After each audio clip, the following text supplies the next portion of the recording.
Hello, welcome, and thank you for checking out this episode of Philosophy versus Work, the podcast that examines the ethics of the work ethic and other philosophical and socio-political questions regarding work, life, and death. I am Michael Murray, and I'll be your guide on this philosophical journey. Episode 23, Socialism's Failures, Modernization, and Productivist Marxism. The Problem of Work, Part 4. Okay, so this episode was initially going to cover some areas Weeks identifies as failures of productivist Marxism, socialist modernization, and socialist humanism, as well as Marxist autonomism, and lead us into the refusal of work in anti-work politics. But in writing this, it ran long. Really long. So I'm breaking it up, or I'd probably still be writing instead of getting any content out. I also need to note a quick correction to the last episode. I kinda screwed up the if-then part of a pretty key passage and left out almost the entire consequent clause. So here's how this should have gone, plus some insights I realized after clarifying the original missed point. Previously, I noted regarding exchange and sacrifice that if the worker ought to be treated as an entrepreneur, as many conservative and anti-Marxist critics like Posner and Hayek argue, and sell their labor at fair market value, seeking to maximize their wealth, or, if, as per Weber, following Benjamin Franklin, the duty of the worker is to increase their capital value and not waste their resources on luxury, or, as per Marx, what and all the worker owns that they can sell is their labor power. Quick recap. An analogous measure based on their ability to freely enter an employee-employer relationship to transform one's living capacity to work, bodily, intellectually, etc., to a use value with an exchange value, wages. Then, 1. Sex work is work. And to be clear, this categorically excludes any form of trafficking or other abuse. Slavery is slavery regardless of the work and is, in all cases, wrong. And 2, all work at the top and bottom of the income scale, as well as non-remunerated housework and care work, ought to be valued, i.e. waged, at a worker-oriented, wealth-maximizing level, not an employer-oriented, profit-maximizing level. Profit is what's left over after the necessary expenses, including wages, are paid. And yes, I am familiar with profit-first self-employment and small business accounting. I think it's a great way to control your spending, but it's unethical and illegal to pull your profits out of your revenue and then not pay due wages to your employees because you ran out of funds. You didn't. You stole wages and claimed them as profits. Granted, I seriously doubt any profit-first certified accountant would sign off on a plan that leaves you stealing wages. If you're freelance or running a small business, it does offer some interesting organizational principles, so maybe check it out. Conservative rhetoric regarding fair market value for labor versus minimum wage laws betrays a basic contradiction in conservative supply-side economics. Corporate profit maximization, of the kind we see today as typically distributed in executive bonuses and shareholder dividends, and individual wealth maximization among the working class cannot exist at the same time. If the entire American labor force, let alone the entire global labor force, took seriously Hayek's and Posner's insistence that workers are free contracting rational actors and demanded wealth maximizing wages, refusing to work for wages any lower than they themselves deem appropriate to their own self-value in pursuit of wealth maximization. Who knew the refusal of work could comport with both Marxist and Republican legal theories about work? Either the economy would collapse for a near complete loss of workers, or entire industries would be transformed into something more like a workers' co-op with broad equal profit sharing. Stock markets would collapse as fundamentally irrelevant to the purpose of corporations raising funds to invest in growth and productivity, as every employee now has as equal a stake in the success of the company as any executive or board of directors member, leaving perhaps some small portion of the venture capital market.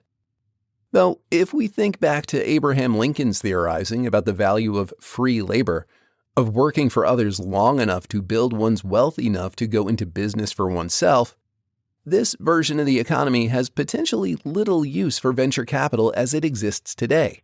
Where it would best serve is large-scale infrastructure, cultural and reach-for-the-stars type projects that have historically required government investment, of the type the U.S. used to invest heavily in via the Works Progress Administration, the Interstate Highway Program, NASA and JPL, the Advanced Research Projects Agency, and its successor, DARPA, after ARPA was moved into the Department of Defense, which invented things like the Internet, the NIH and the CDC, and the NEA and CPB, the same alphabet soup of departments, programs, and institutions that made America a global leader, once upon a time, in science, technology, education, and culture, all of which are now under direct assault by the Trump administration and Republicans across the country.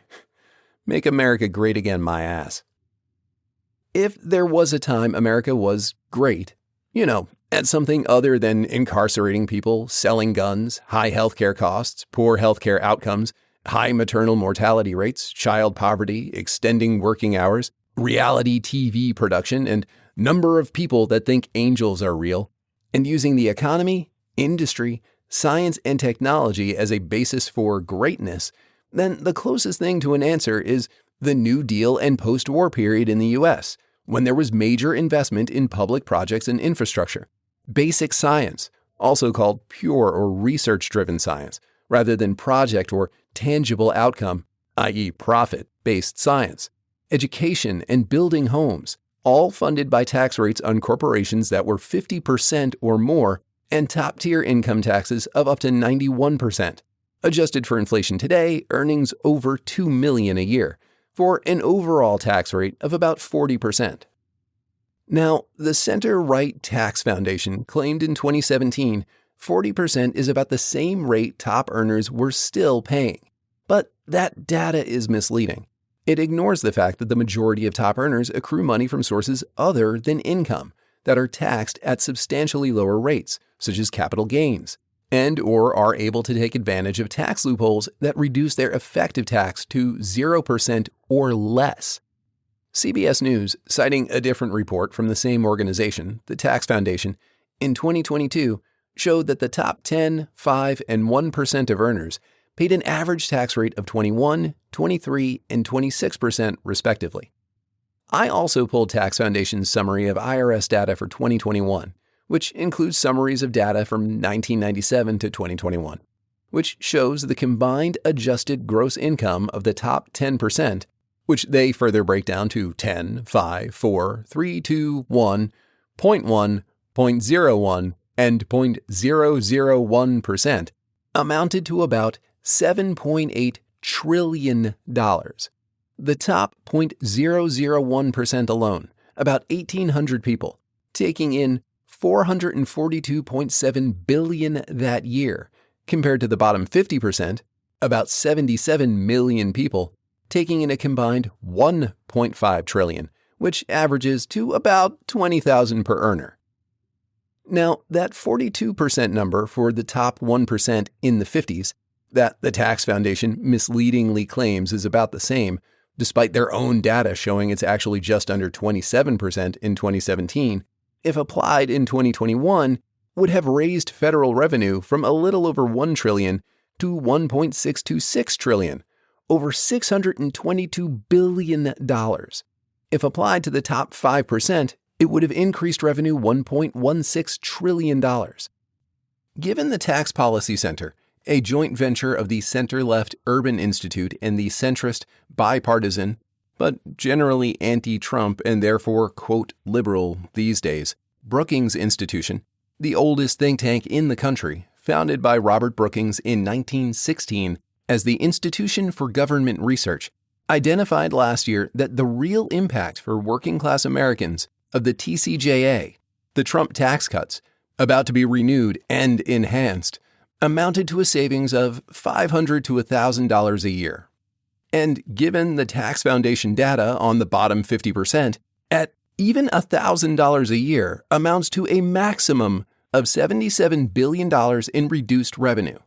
If you're wondering where the Trump tax cuts took effect, that $1.16 trillion in tax breaks for the wealthiest 5%, there it is. That's 150 times the tax break for the wealthiest 5% over the bottom 50%, 77 million Americans. Imagine what an influx of $1 trillion a year could mean for schools, universities, student loans, healthcare costs, infrastructure projects, housing, the programs that do real good to increase the standard of living for working-class Americans. Generally, when you hear about the costs of big government programs like the ACA, Obamacare, or the Inflation Reduction Act, or the Green New Deal, the costs are summarized, often in the hundreds of billions or even trillions of dollars, but over 10 years. This is a potential $1 trillion per year increase that will still leave top earners extremely well off. And before you feel too bad about increasing taxes on the top 5%, rather than just the 1%, we're talking about average annual earnings over $800,000. And this, of course, is saying nothing about the money the nation is bleeding in corporate tax breaks. Okay, so what about bottom-tier tax rates? Given the House's recent passage of Trump's big, baneful bill, it's only fair to take a look at how bottom-tier tax rates have changed since the 50s. Now, this is difficult to track as a one-to-one comparison. I would love to see a breakdown of the bottom 25 and 10% as well, but the Tax Foundation doesn't track this, and the official IRS data book doesn't provide a breakdown by earnings groups, only individual versus business, total forms, total revenue, total refunds, IRS workload, etc. for that particular year. So, per the Tax Foundation summary, the bottom 50% took in $1.5 trillion compared to the top 10%, $7.8 trillion. The Tax Foundation claims the individual income tax rate increased 1.3% from 13.6 to 14.9. But, and this is a big but, this is an overall average of all individual income receipts. Recall, the individual income of the top 5%, $6 trillion, came from about 7.7 million people, filed returns, for average earnings of $805,204. Average earnings of the top 1% exceeded $2.5 million per year. However, the bottom 50% have an average annual earnings of merely $19,937. In terms of income inequality, this is a disparity of 80 to 1. 10 times the number of people, 77 million to 7.7 million, earn 1/8 the income. Getting, again, to why I'd really love to find a more granular breakdown of the bottom 50%. If the median individual income in the U.S. is allegedly $42,000, yet the bottom 50% average less than $20,000, how much broader are the poverty earning differences within the bottom 50%? So, what about the bottom 50%? The bottom 50 include fairly well-paid, typical middle-class earners at the top end, as well as those disabled, unemployed, etc., with below-poverty earnings that still file taxes, likely in order to retain some government benefits. As to where the actual brackets differentiate, 2021 saw a pre-deduction rate of 10% on earnings up to about $10,000 per individual, and a max of 37% for earnings over $523,000. Per the IRS, there were over 8 million returns for those earning between $1 and $5,000, and about 106.5 million returns for those earning less than $50,000 per year. 72 million returns for earnings over $50,000. So let's consider by earnings, the bottom 50%, about 78 million people, earn less than $40,000 a year, with the largest group, 16 million, earning between $30,000 and $40,000 per year. Percent of taxable income for earnings below $100,000 ranged from -2% for those earning less than $10,000 per year, up to 7.9% for those earning between $75,000 and $100,000. The two highest brackets were actually between $100,000 and $500,000, the two brackets hitting 23% and 20%. And from there, the tax rate drops again, precipitously, in 6 different brackets, 5 in single-digit rates, and a top tier of 11.7% for earnings over $10 million per year. And what about how these rates have changed? Well, the bottom 50%, per the Tax Foundation, have an average tax rate of 3.3%. Now, obviously, this is misleading based on their averages. This includes those that owed negative 2%. They received a complete refund and the government owed them on top of that. And if their averages are correct, less than $20,000 per year, their bracket would have hit only up to 0.4%. But of course, the Tax Foundation is looking at the bottom 50% of dollars, not the bottom 50% of people. Historical data shows taxes across the board have dropped since the 1950s, when the top tax bracket rate was 93%. 1951, income over $200,000. No difference between single or married, filing joint or separate. Adjusted for inflation, $2.5 million per year. The lowest in this period, 19%, on income greater than $2,000. Adjusted for inflation, about $25,000 today. Recall, a house in the U.S. in 1951 cost about $9,000. Less than 5 years' earnings for the bottom taxable income group. There was no tax due on earnings below this level. So, from 1951 to 2021, well, if you now earn less than $25,000, you now have to file taxes. But those earning less than $10,000 got full refunds and then some. From $10,000 to $25,000, completely still in poverty territory, taxes went up from nothing to less than 1%. Figuring out the bottom 50% is a little tricky. It's not impossible. I'm just pressed for time and I think we're running a little long on this, but requires doing some math on both IRS data and census data. What I was able to find doesn't organize the data as such, as the concerns in the 50s were different. But per the Census Bureau, the average blue-collar wages, laborers, foremen, operatives, and craftsmen, ran from $900 to $3,600 per year, which they note a nearly threefold increase from 1939, with white-collar professionals seeing a smaller but still substantial doubling of their salaries, with well over the bottom 50% of earners, almost pushing the 90% mark, earning less than $4,000 per year, about $50,000 today, with a top tax bracket of 22.4%. So, yes, it's true that while taxes have plummeted for the rich, they've also gone down considerably for the middle class. That said, the bottom 50% today earn less than the bottom 25% of 1951. The middle class of 1951 included most waged and salary workers of the time, and has shrunk dramatically since then, relying on debt to afford things like houses, cars, and schooling, not to mention credit card debt, to try to remain in the middle class, let alone attempt any kind of social class mobility. And as to what is middle class today?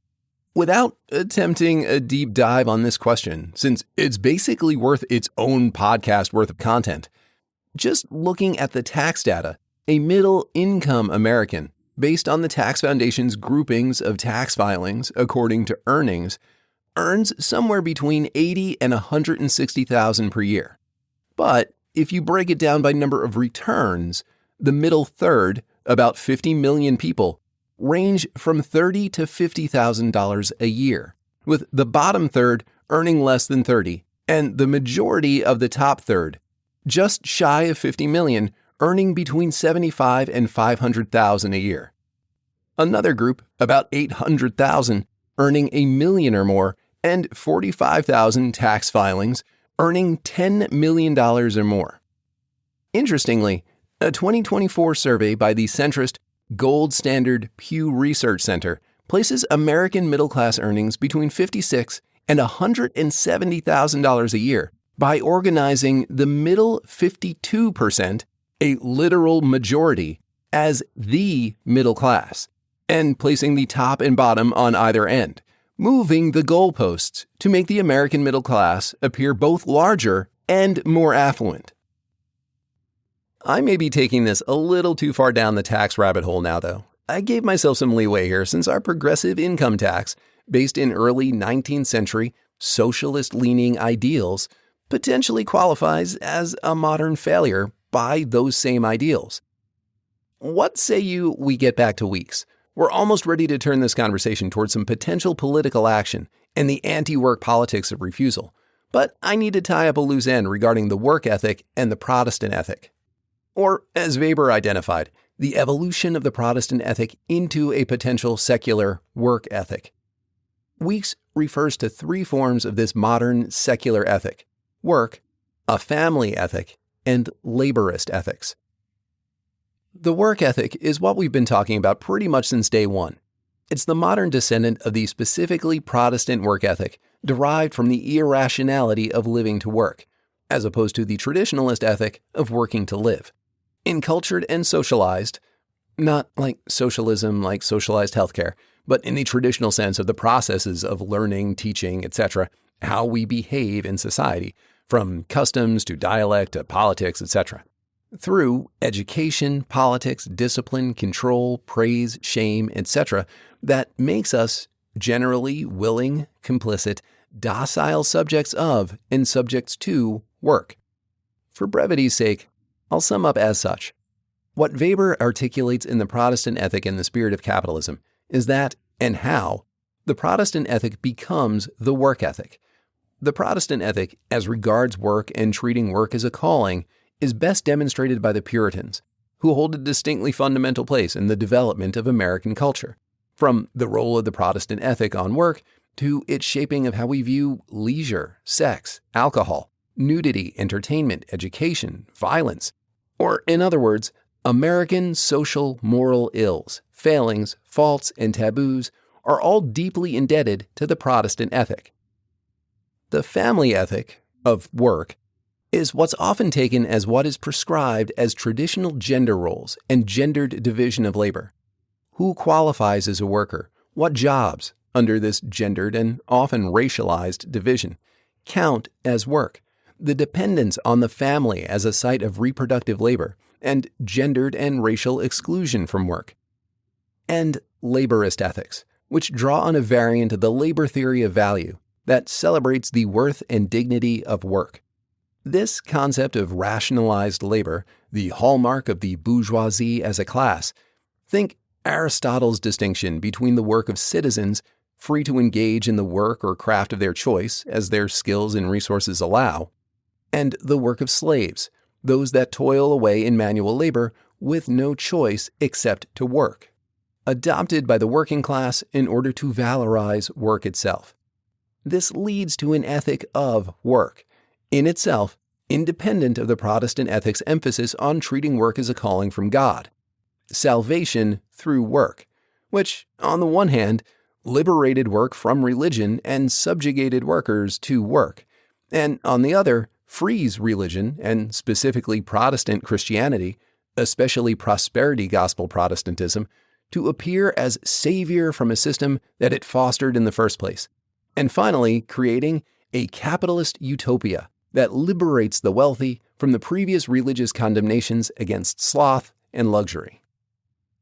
Laborist ethics pose another set of problems in that, while they can be leveraged by workers as a cause for insubordination, if work is the source of one's dignity and worth, then the worker ought to fight for their own dignity and worth in the workplace, but is often exploited for both subordination — work is the source of dignity, so you must work if you're to have any self-worth or receive government benefits — and exclusion, by sowing division amongst individual race and gender groups or other identity classes within the larger working class. They took your jobs, so blame X minority group or Y immigrant population, and not the persons actually in positions of economic and political power, thus preventing social mobility among economic classes by sowing discord within the lower economic class. We can't fight them if we're always fighting each other.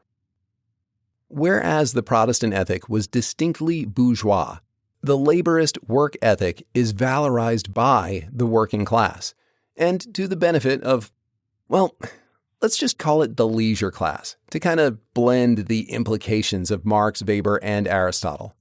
You can certainly read some footnotes to Nietzsche in this as well. The mentality that because I work, I am morally superior to those that don't, whether or in spite of their being rich or poor, able or not, industrious or lazy. The idea that the rich and or intellectual and creative workers that do less or no manual labor are soft and lazy in comparison can easily be read in light of Nietzsche's analysis of ressentiment and the weak will to power. Rather than recognizing another's power over you, this mentality valorizes one's economic weakness as industrious working class and vilifies the other's economic strength as lazy elites. All right, I think with that all said, it's finally time to start toward the refusal of work. Anti-work politics, its roots in autonomous Marxism, Weeks's approach to refusal as both theoretically and politically/practically productive, and some Marxist tradition precursors in socialist modernism and socialist humanism, and why these both fail. I'm going to open here, or reopen, rather, with the same epigraph Weeks opens chapter 2 with. Quote, "If hard work were really such a great thing, the rich would have kept it all to themselves." Attributed to an unnamed union activist.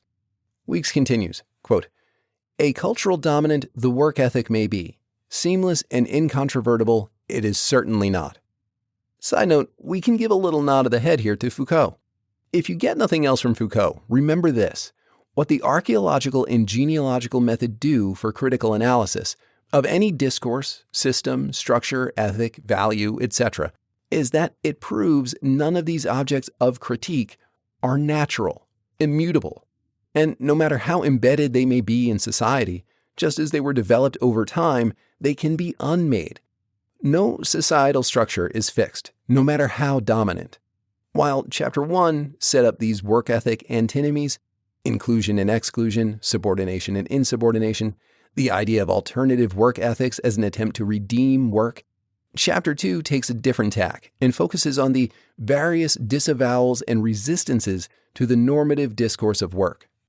Weeks gets a bit into the history of refusal in American labor theory and activism, bad subjects, protest, those that pivoted the discourse from seeking leisure in order to enable reproduction of work effort, reproductive labor, to arguing for reduced hours as a way of expanding the labor market.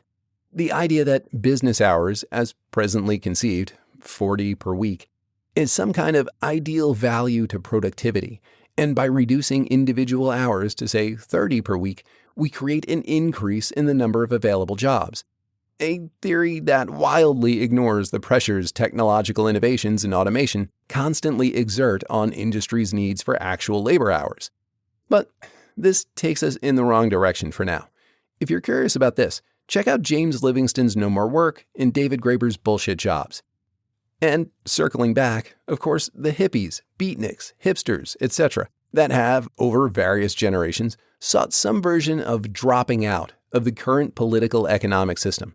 The second-wave feminists arguing for wages for housework, precarians, or the precariat, the trendy labor-critical jargon word for the class of temp, contract, and gig workers that don't exactly qualify for the kind of working class as the proletariat was defined, or the underclass Marx called the lumpen proletariat, the unthinking, unpolitical, unorganized lower class, as opposed to dropped-out hippies who were explicitly and actively political, or the precarious gig worker that seeks but lacks stable work. The lumpenprol has no interest in things like class consciousness or revolution against political and economic oppression. They are unemployed, poor, often criminals and vagrants, willfully ignorant and ambivalent to their own oppression and the oppression of others. Weeks' point in this brief survey of American labor resistance is, quote, that the history of the imposition of waged labor and its dominant ethic is incomplete without a parallel history of rebellions and refusals. The ethic generates not only oppositions and their recuperations, but also lines of flight. From here, Weeks pivots from retracing history to focusing on theoretical resources that might illuminate and enrich anti-work politics and post-work imaginaries. Okay, I want to take a brief detour here for a minute to acknowledge this particular turn of phrase, lines of flight, as it's a call out to Deleuze and Guattari's epic Capitalism and Schizophrenia, Thousand Plateaus and Anti-Oedipus. It's also a term Mackenzie Wark adopts for her book, Capital is Dead, Is This Something Worse?, in her description of vectoralism and the capitalist supplanting vectoralist class, those with so much wealth and power over the current economic regime that beyond controlling the means of production, they own the very marketplaces of goods and services, as well as the communication systems of the marketplace of ideas. They own communicability. As Orwellian as that sounds, she makes a strong argument for it, and the likes of Musk, Bezos, and Zuckerberg seem to be doing everything in their power to prove her right. Deleuze and Guattari's lines of flight is a term they never actually define per se, but use in various ways to signify departure, interruption, and mutation in the ways different bodies, assemblages, and multiplicities interact with and or act upon each other. Now, I know that sounds like a lot of jargon, and it is, so I'll try to simplify this. One of their key points is that nothing is static.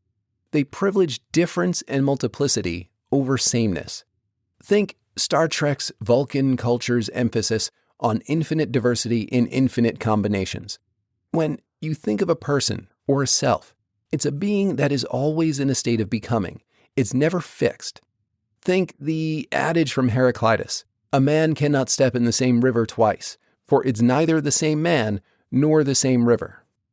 There are molar lines, the ones that connect in a binary fashion, A to B, B to C, and so on, branching like a tree. Molecular lines, these are more fluid, but still diverge and reconnect at various points. Think natural waterways. And lines of flight. In French, ligne de fuite.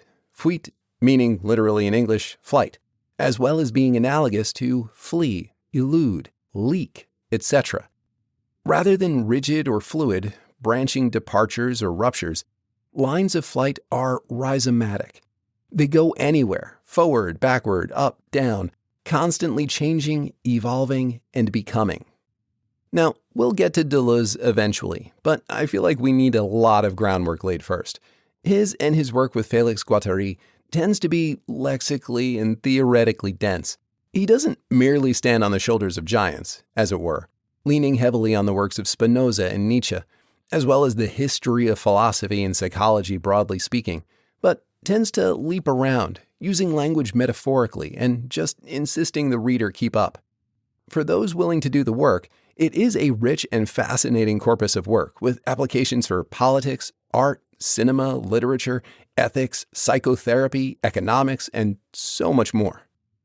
So, when Weeks states that the work ethic generates not only oppositions and their recuperations, but also lines of flight, she's referring to an extraordinarily broad range of possibilities as a result of the ways in which we interact and act upon each other, as well as how political forces, social structures, and other such assemblages interact with and act upon us. On the one hand, this poses the incredible possibility of political imagination in response to the work ethic, but it also warns of the equal potential of alienating and exploitative structures to remain in place through their own dynamic evolution. She also takes the opportunity here to introduce autonomist Marxism as an alternative to the productivist practices in the tradition, but I'm going to skip ahead and briefly go over those, then dig into autonomism in a bit more detail as refusal plays a critical role here. Then, from there, we'll get into Weeks' application of the refusal of work and how it can be applied as both critical analysis and activist political project. All right, if I could just interrupt myself for a minute here. Sure, I guess go ahead. I'll just sit here and hold that thought while you do whatever you need to do. Thanks, I'll try to be quick. Real talk, philosophy versus work is a bit of a passion project, but it's primarily a format for me to hash out the ideas and the organization for an eventual book on critical theory of work and meaningful work as an ethical basis for political action. In order to do that, I need two things. First, time. I need time to do the research, writing, and production of the podcast. And that means the podcast eventually needs to generate enough revenue to enable me to take time away from simply chasing money, whether it's corporate work, voiceover, bartending, or what have you. If you value the content and you're in a position to do so, please consider supporting the channel. Subscriptions can be made on the Philosophy vs. Work Patreon for as little as $2 US per month, or on the podcast webpage, philosophyvswork.buzzsprout.com, ranging $3 to $10 per month. Alternatively, one of the best ways to support the project is to comment, like, follow, etc. on whatever platform you're listening on.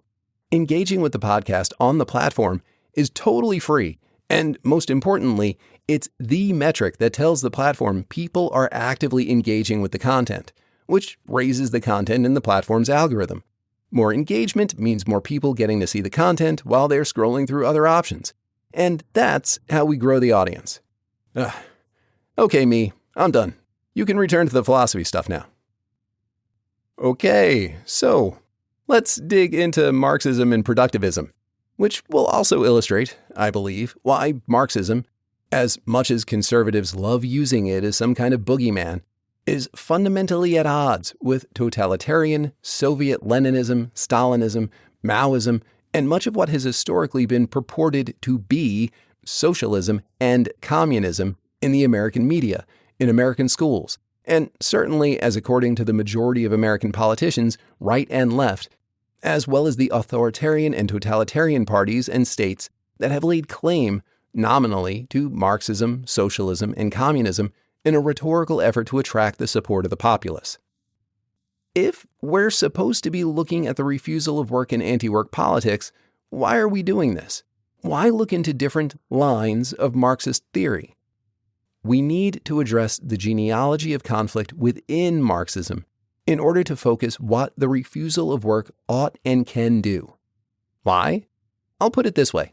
I'm a fan of Bernie Sanders and Elizabeth Warren, but the reformist policies of both ultimately leave us in slightly better versions of the subjugated position we're in now. Neither offer a vision of an economy of truly free labor, as Lincoln had put it. The struggle for better wages is just better payment for the slave. There is nothing truly liberatory in either's vision of the future.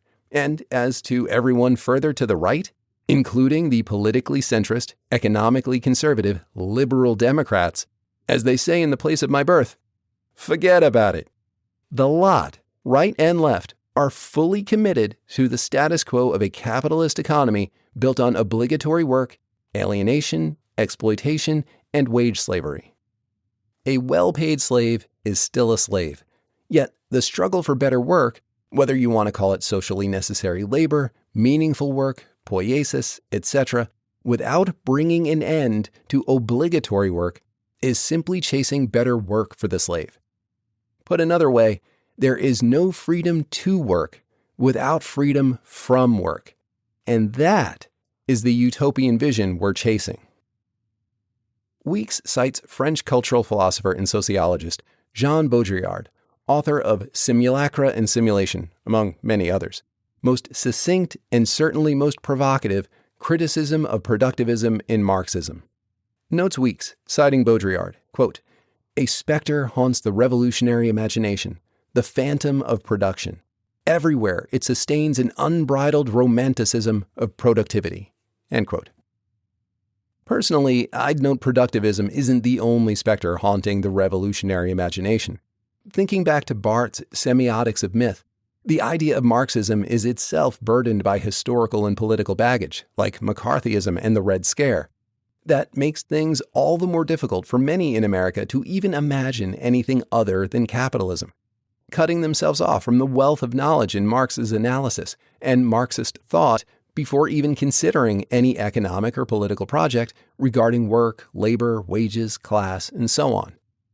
Weeks continues, quote, "As he sees it, historical materialism reproduces political economy's fetishism of labor.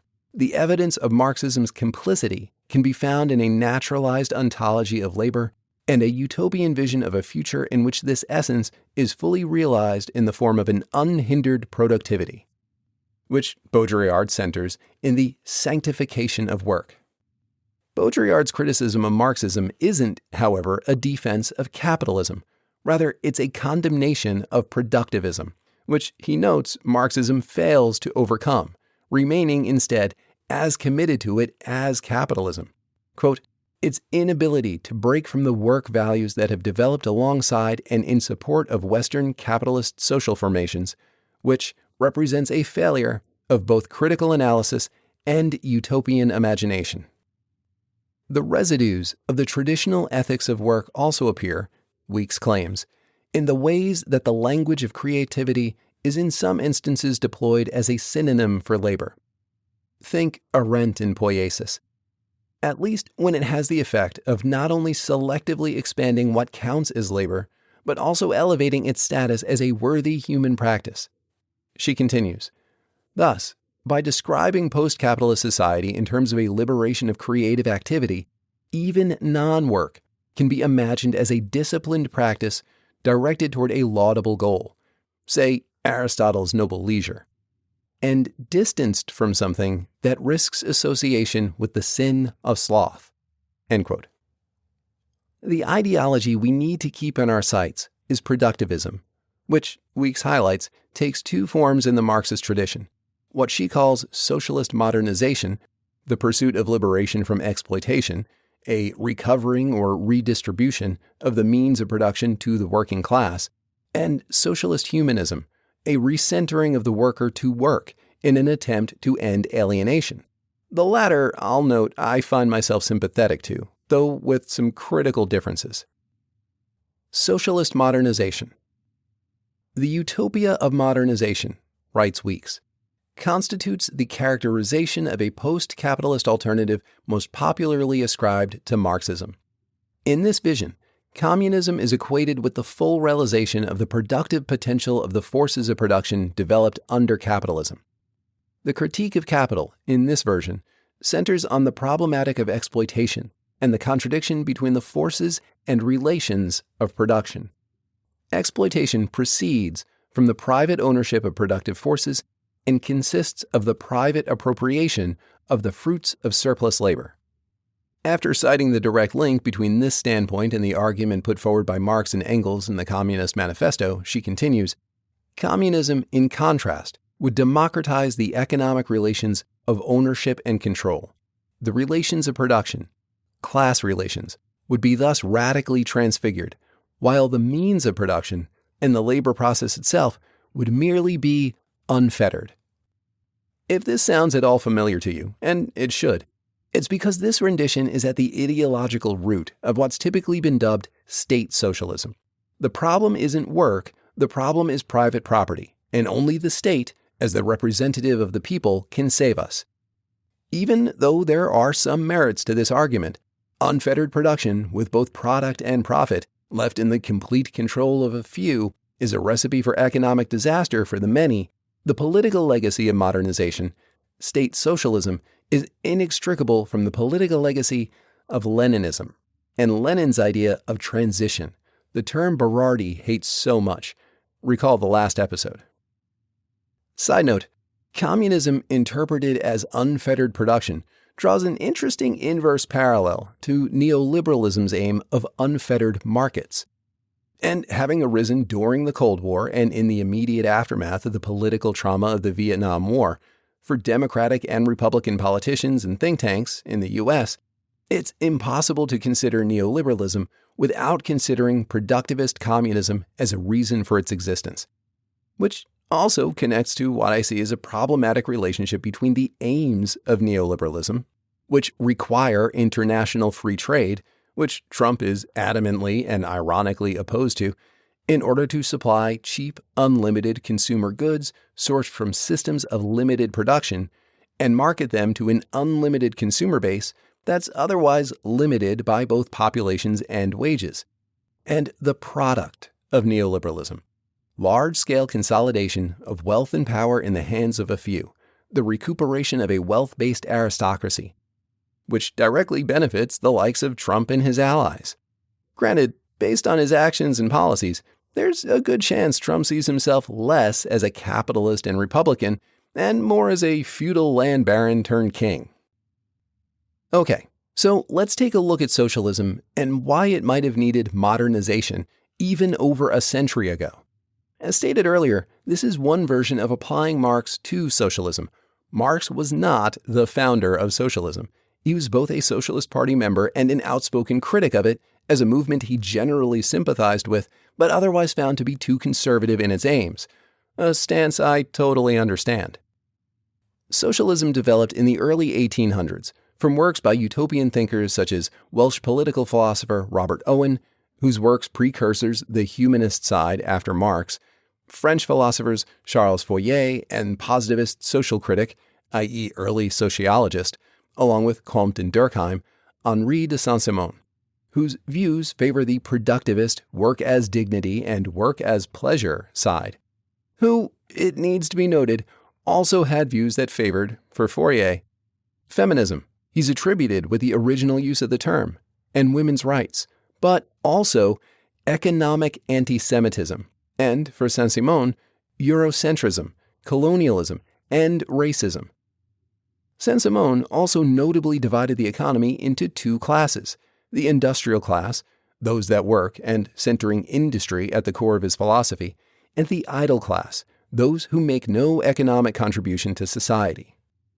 The industrial class included waged workers, manufacturers, scientists, bankers, merchants, and basically anyone that did something to advance creation, innovation, production, and distribution.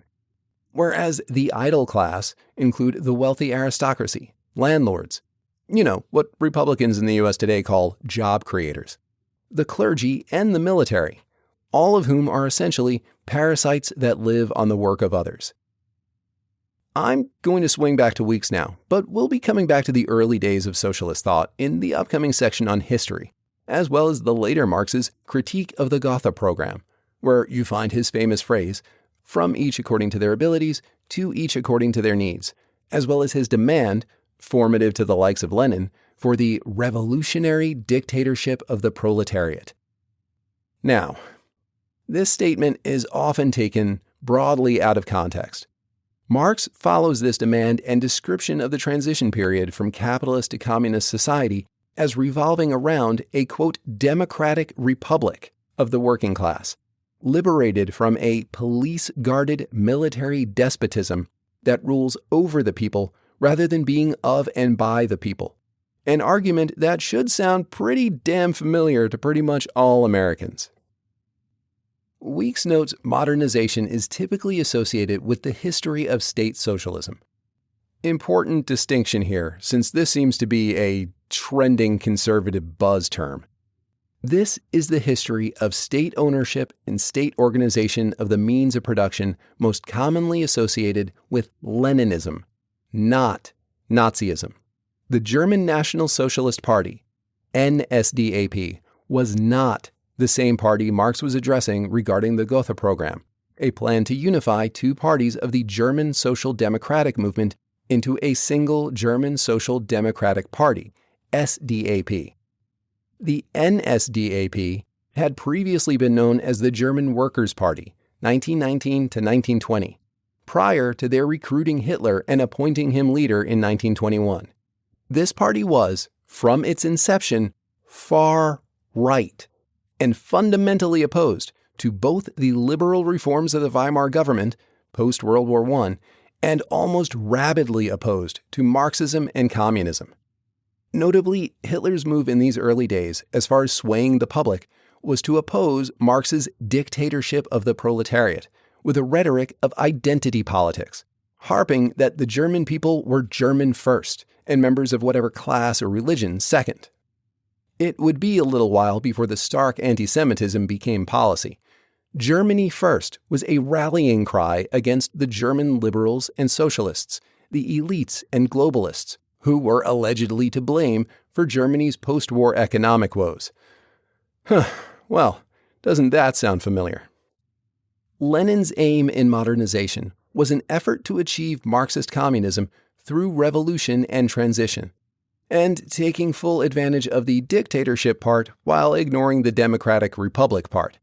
In contrast to Hitler, who took advantage of the working-class socialist sympathies to achieve totalitarianism under his sole control, Lenin sought to take advantage of authoritarianism to achieve a communist society. But, well, we all know how well that turned out. As previously mentioned, this period of Leninist transition is the sentiment Berardi hates so much, and I think for multiple good reasons, as it relies on both this intensification of capitalist production and a willingness to engage in authoritarian dictatorship, which I believe, following the text, is not what Marx was calling for. We'll revisit this when we get to Marx properly. It's too much to unpack just now. The Modernization project, in a twisting of classical liberal ideologies of open markets, calls for a strictly planned and government-regulated market to yield unfettered production, and through the elimination of scarcity, and a willingness to commit all of society to obligatory work, the creation of a state of superabundance, with the state as guarantor that no private entity can hoard the benefits and impose some artificial scarcity. Interestingly, Lenin's ideal model for the implementation of this economy is Taylorism. Lenin was fascinated by Taylor's positivist approach to process management and thought to model the transition on Taylor's Principles of Scientific Management, the same text that has so enamored so much of American business over the last century. Though Lenin was an advocate for Taylorism, as a practice, it never really saw the light of day in Soviet Russia, as the Soviets, the local, state, regional, etc. governing councils that made up the pyramidal, centralized government, never implemented them, preferring to tell workers to increase production without making any process improvements, as process improvements would upset the ideology of the Soviet worker as superior, inevitably collapsing into a system in which no real gains were ever made, but gains were always reported up the chain anyway. This is Stalin's socialist realism. Nowhere in this utopia of modernization more clearly prefigured than in Lenin's fascination with and admiration of Taylorism, and his insistence on the need for an iron work discipline, my emphasis, to combat petty bourgeois laziness, selfishness, and anarchy. Wow. Swap out that petty bourgeois for kids today or Gen Z, and Lenin might be able to find himself a place alongside Republican boomers or Steve Bannon and Charlie Kirk. An interesting alternative, though, is laid out in the very recent book Abundance by Ezra Klein and Derek Thompson. In it, they call for American government policy, or a suite of policies really, that takes advantage of state economic planning and capitalism to produce a society of abundance rather than scarcity. They don't approach socialism or modernization in any form like Weeks does, but their argument is distinctly productivist, so I think it fits here nicely. The author's chief complaints are that, 1. The policy positions of both conservatives and liberals today focus too much on preserving an economy built on scarcity, and 2. That many of our governmental problems today stem from the fact that the policies put in place to resolve problems in the 30s or 50s or 70s and so on address those problems, but A, they no longer reflect today's problems, and B, they've become part of the modern problems themselves. The author's alternative promotes substantial investment in scientific and technological research and development, housing construction, green energy, sustainable agriculture, and the clearing of bureaucratic hurdles put in place by both the left and the right that either preserve scarcity or hinder production, or both, however well-intended those earlier policies may have been.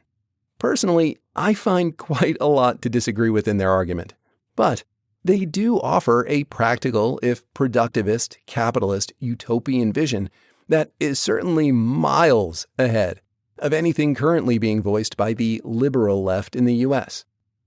Weeks also points out how the modernization approach is fundamentally flawed from a Marxist perspective. Notes Weeks, quote, "The problem with this version of the productivist vision is that it is founded upon an insufficient critique of capital. Its vision of an alternative preserves too many of capitalism's structures and values." Side note, a criticism I voiced of some feminist arguments that essentially aim to swap patriarchy for matriarchy, rather than offering a truly different vision of a future based on cooperation and empathy rather than competition and greed, that I think we need. This tribute to proletarian labor and to the progressive development of productive forces replicates the fundamental attributes of capitalist society.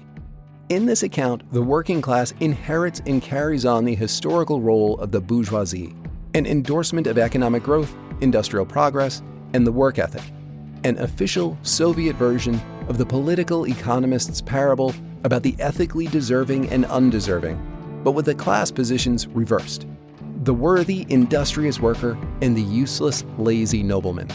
End quote.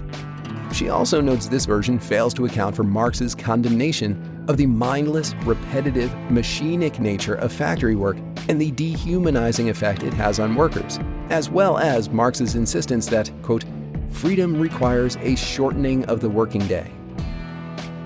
All right, we're going to break here for now and pick up with the other side of the productivist equation, socialist humanism, which aims to address the problem of alienation over exploitation and leans mostly on earlier writings by Marx, next time. I haven't forgotten about the pending happy hour conversation. It's just been challenging to get this one scheduled.